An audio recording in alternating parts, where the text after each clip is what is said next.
So dear SDP members, so ఈరోజు మనము ఇది ఎస్డిపిలో ఎలక్ట్రిసిటీ బిల్లు ఏ విధంగా పేమెంట్ చేయాలన్నది మనం చూద్దాము. సో ఫస్ట్ ఆఫ్ ఆల్ ఏంటంటే మనకి ఇక్కడ అవైలబుల్ బ్యాలెన్స్ ఎంత ఉందన్నది ఒకసారి చూసుకోండి. సో ఇక్కడ ఎంత ఉంది, 1429 రూపాయలు అవైలబుల్ బ్యాలెన్స్ అనేది ఉంది. సో నెట్ బ్యాలెన్స్ ఆల్సో 1429 రూపాయలు ఉంది. సో ఇక్కడ మనము ఎలక్ట్రిసిటీ అనేది క్లిక్ చేసుకొని, సో మనకి ఇక్కడ మామూలుగా ఏంటంటే తెలంగాణ అయితే ఇక్కడ మీరు కొడితే southern power distribution of Telangana limited అని చెప్పేసి అని వస్తుంది. సో ఇక్కడ మీరు దీన్ని క్లిక్ చేసి, సో మీ యొక్క యూనిక్ సర్వీస్ నెంబర్ ఏదైతే ఉందో దాన్ని మీరు ఎంట్రీ చేయాలి. సో ఎంట్రీ చేసి ప్రొసీడ్ అనాలి. సో ఈ విధంగా మనకు ఇది కస్టమర్ యొక్క పేరు వస్తుంది.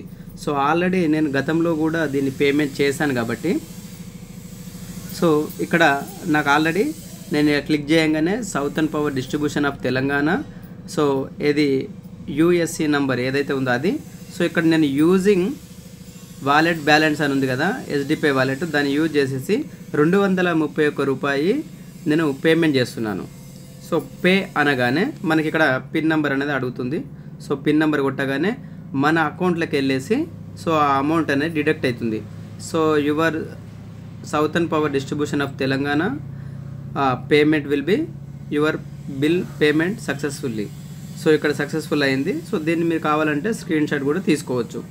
సో ఇక్కడ 231 రూపాయలు మనం పేమెంట్ చేసాము.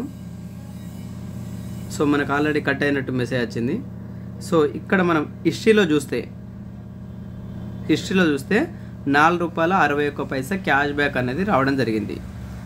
231 రూపాయలు మనము ఏది పేమెంట్ చేస్తే మనకు ₹4.62 క్యాష్ బ్యాక్ అనేది రావడం జరిగింది. సో ఈ 231కి కట్ చేస్తే మనకు ₹1198 రూపాయలు మనకు బ్యాలెన్స్ అను, దానికి ₹4.62 యాడ్ అయ్యి 1203 రూపాయలు అనేది కావడం జరిగింది. సో ఈ రకంగా మనము తెలంగాణకు సంబంధించిన కరెంట్ బిల్ అనేది పేమెంట్ చేసుకోవచ్చు. Thank you. జై హింద్.